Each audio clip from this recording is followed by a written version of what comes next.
This is RTV6 News at Noon, working for you.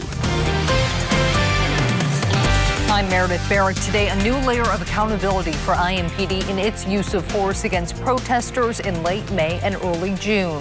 Indianapolis Mayor Joe Hogsett now says an independent committee is set to study the police department's response and come up with possible changes.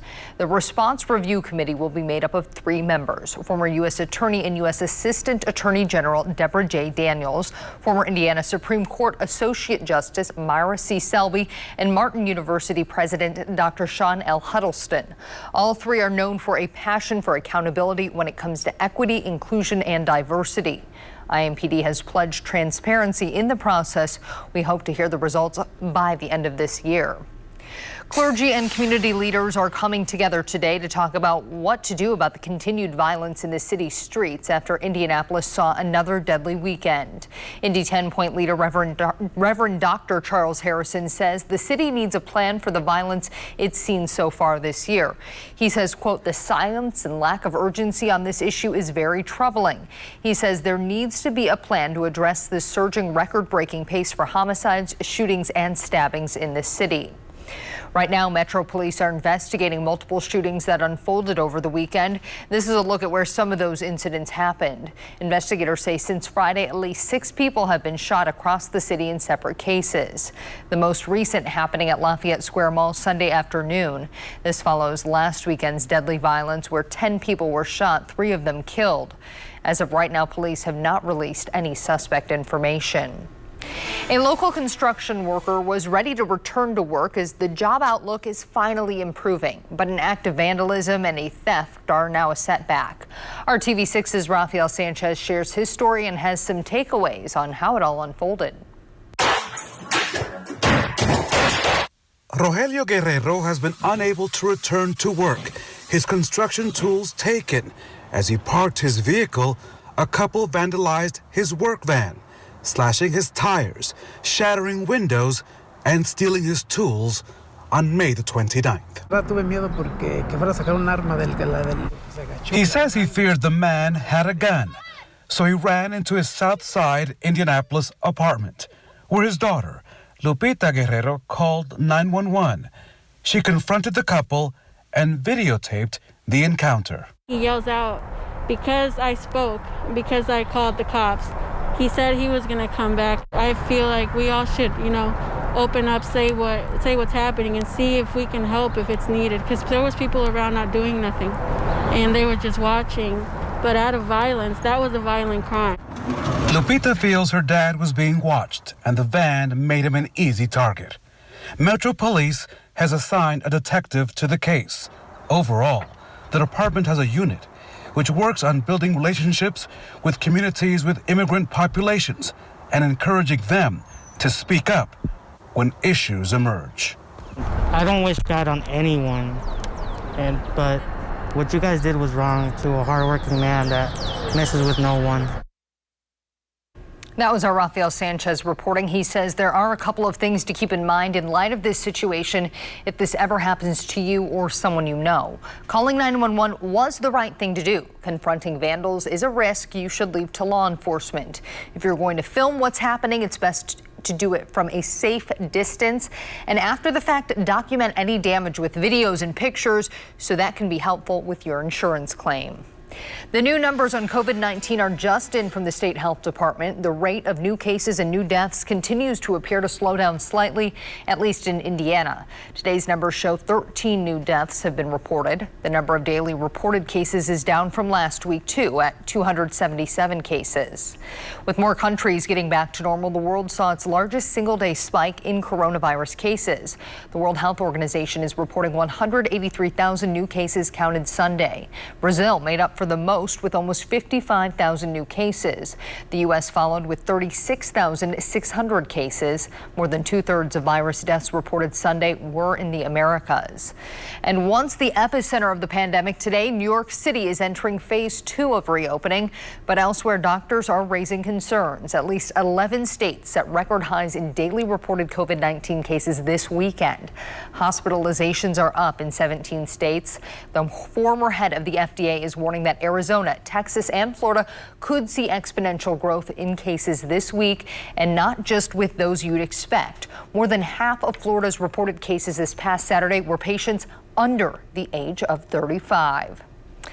Well, we want to get a check-in on your Monday afternoon forecast. Meteorologist Todd Clausen joining us. Todd, we started our day with a lot of fog. Now what can we expect now that we're in the second half of our day?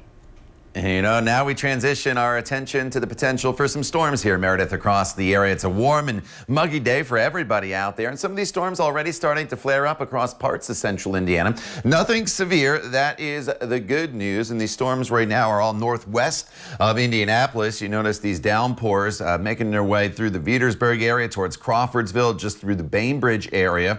And as we slide a little further to the north, this heavy downpour just crossed over I-65. One little lone lightning strike there, so there's nothing severe here.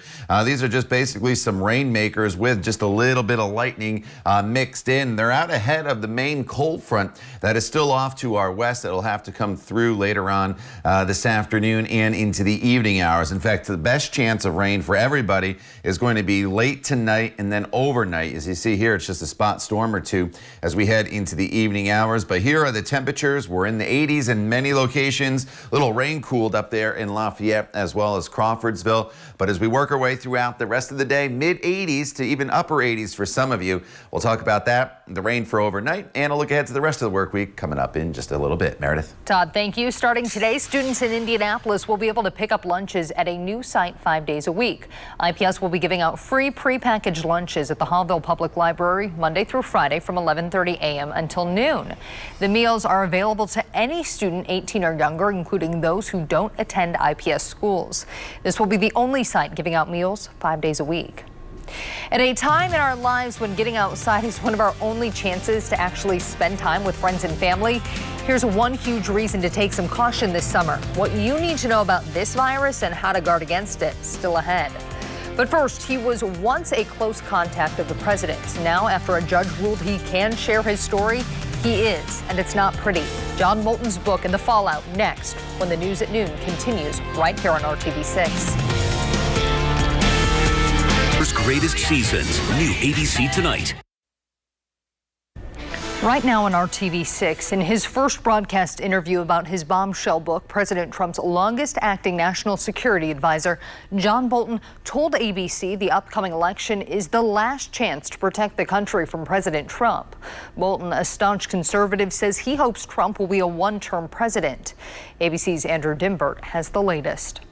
I don't think he's fit for office. Stunning statements from President Trump's former national security advisor, John Bolton. In an explosive one-on-one interview with ABC's Martha Raddatz, Bolton offering harsh criticism of his former boss, warning Trump should not be reelected. I don't think he has the competence to carry out the job. I'm not going to vote for him in November. In his new book, The Room Where It Happened, Bolton describes Trump as irrational and foolish, saying he is singularly focused on his reelection, Trump putting his personal interests ahead of the country. Are you saying that all decisions the president made were driven by reelection? I didn't see anything where that wasn't the major factor. Bolton with a scathing exposition of Trump's foreign policy, saying the president is easily flattered and manipulated by world leaders like Russia's Vladimir Putin. Putin thinks he can play him like a fiddle. Bolton alleges that the Ukraine controversy, which led to Trump's impeachment, was just one of many potential impeachable offenses by the president. He said to Xi Jinping directly would help him in the farm states.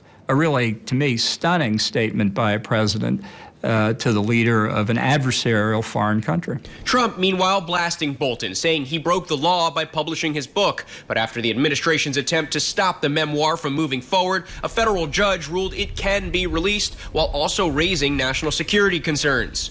This morning, Trump taking to Twitter, "I gave John Bolton, who was incapable of being Senate confirmed because he was considered a wacko and was not liked, a chance. I always like hearing differing points of view. He turned out to be grossly incompetent and a liar. See judge's opinion, classified information." Democrats and Republicans have questioned why Bolton did not testify during the House impeachment hearings. He says he was, quote, fully prepared if he was subpoenaed. Andrew Dimbert, ABC News, Washington. Dismantling systemic racism, one part of the system at a time. Still ahead, a national and local look at how schools are creating a new system of addressing racial equity in classrooms. And this is a live look over the Circle City right now. You can see quite a bit of cloud cover. Meteorologist Todd Clausen will let you know what you can expect for the rest of your Monday right here on the News at Noon on RTV6.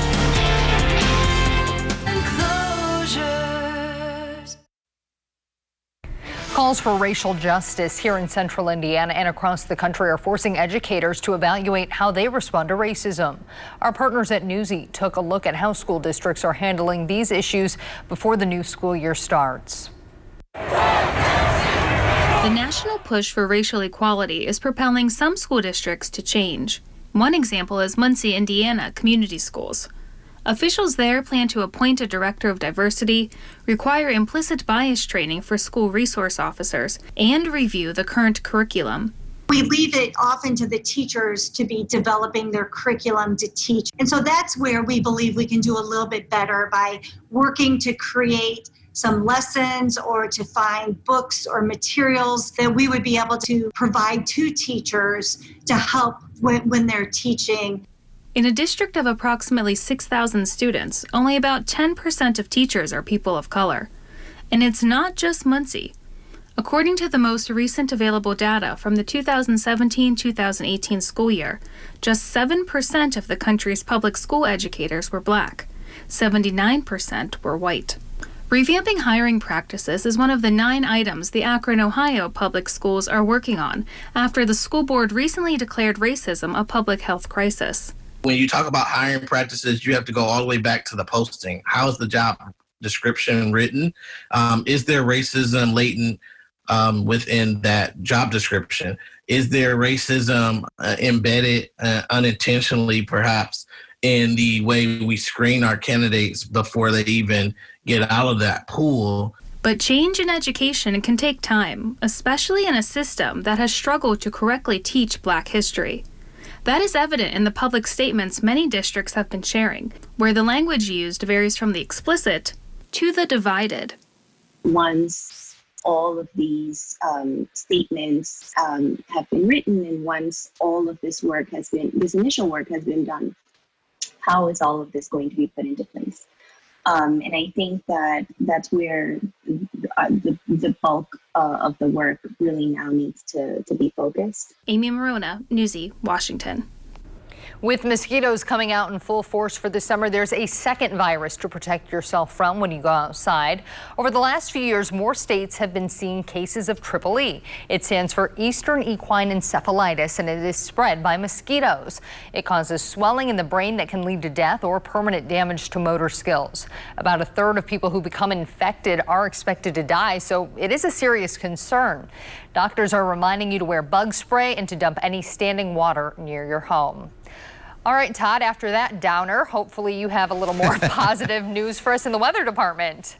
Yeah, you know, there is good news in this forecast. We have to get through some shower opportunities and thunderstorm opportunities here this evening and then overnight, Meredith. But by tomorrow afternoon, the humidity is coming way down, and it's going to set us up for a beautiful stretch of weather for the middle of the week. Outside right now, a few thunderstorms already starting to flare up across the area. Nothing severe here. That is the good news. But a few lightning strikes hovering right along I-74 from Petersburg back through Crawfordsville. And then as we work our way into northern parts of Hendricks County, over towards the North Salem area, Danville, some heavier downpours. Then there's another one just to the north, Frankfort, Burlington, dealing with some heavy rain right now, and one little lightning strike there. And all these storms are moving off towards the northeast. So eventually, Kokomo, you're going to see this rain move into your area a little closer to the top of the hour. Same thing for Taylor and also the Deer Creek area. And it's just part of this warm and muggy air mass that we're in. We had that sunshine that helped to pop these storms up. The cold front itself,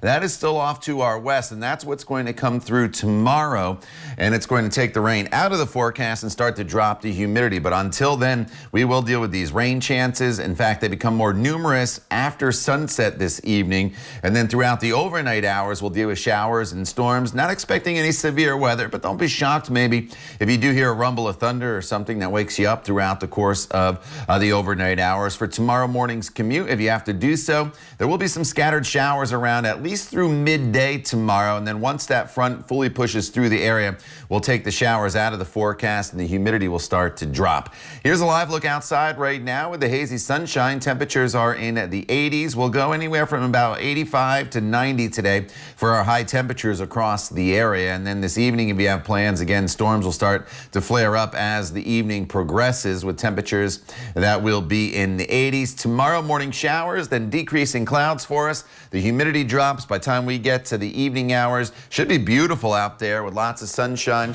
and temperatures that will be in the mid 70s. Here's a look at your 7-day planning forecast. Look at Wednesday and Thursday. Absolutely beautiful, low humidity, temperatures in the upper 70s to low 80s. The sun will be shining. And then as we work our way into Friday, Saturday, and Sunday of next weekend, you'll notice the temperatures come up, and with the heat and probably some more humidity around, some showers and storms will start to make their way into the area as well. So just get through some spotty storms, Meredith, here tonight and overnight, and then a great stretch of weather starting tomorrow afternoon. All right, Todd, thank you. This weekend, fathers from all across the city gathered to share a powerful and positive message. Our Troy Washington talked with the organizer about the message behind the movement. More than 100 black men standing in suits. It's more than a portrait. It's a movement, sending a message and setting a standard. We are out here, and not only are we out here, but we want to inspire the next generation. There's strength in numbers, and iron sharpens iron, and there's a lot of iron sharpening out here. It's been said a picture is worth 1,000 words. So fathers join with their sons, hope their actions speak loudest. Whenever I came, I actually took a loop around the circle on purpose just so I could embrace everything and just be able to see all the men, see all the little boys to the old men, just to not only inspire others, but also be able to pour into myself. Marvin Smith II took part in the monumental meeting up at the Soldiers Sailors Monument of fathers, sons, and black men who before today may not have even known each other, but now they forged a brotherhood. To let everyone know that we got each other's backs. Whenever we go into our schools, we don't see a lot of black male teachers. We don't see a black male firefighters. We don't see a lot of black male cops. We don't see a lot of black male CEOs. Whenever we're on TV, what we see, we don't see a lot of positive, reassuring black males. So today, that's what the whole purpose of everything was, is just to reassure you that. Sean Kimbrough custom makes bow ties. He's in the business of making people look good. Originally, he thought the photo shoot would include a small group with a loud but necessary message to reverse the negative portrayal of black men. We're fathers, we're brothers, we're men, we're husbands, we're working men. So I just wanted to know that we are providers to our communities also. At first, the pictures were just going to be posted on Kimbrough's classic Black Men Facebook page. But now he believes a statement like this might just go viral. We're going to flood the internet with these pictures, positive images of black men. And he still hasn't forgotten the real reason he decided to get everyone together in the first place, to give men a chance to exhale from all the tension the outside world can bring. It just makes me feel so good just to see my brothers come out together in support, in unity. Working for you in downtown Troy, Washington, RTV6. 151. Right now on RTV6, today kicks off the first ever Indianapolis 500-mile virtual challenge. That means 500 miles of physical activity from running to walking, biking, swimming, or wheelchair racing. Luckily, you've got some time to complete those miles. The challenge goes through December 31st. You also have the option of taking part in the 100-mile challenge. Here's how it works. You log your miles online, and if you compete, you get a shirt, medal, and pin. You can register now for $60 at indymini.com/500miles. We also have more information on the RTV6 app. And Todd, I think people are going to want to get their miles in this time of year versus maybe try to get them all in at the end of December. It might be a little hard with all that snow that we usually have. Yeah, that's right, Meredith. All right, watch out for some storms if you're exercising here. Kevin will have the latest throughout the afternoon and evening. Todd, thanks, and thanks for making RTV6 your choice for news. Have a great afternoon.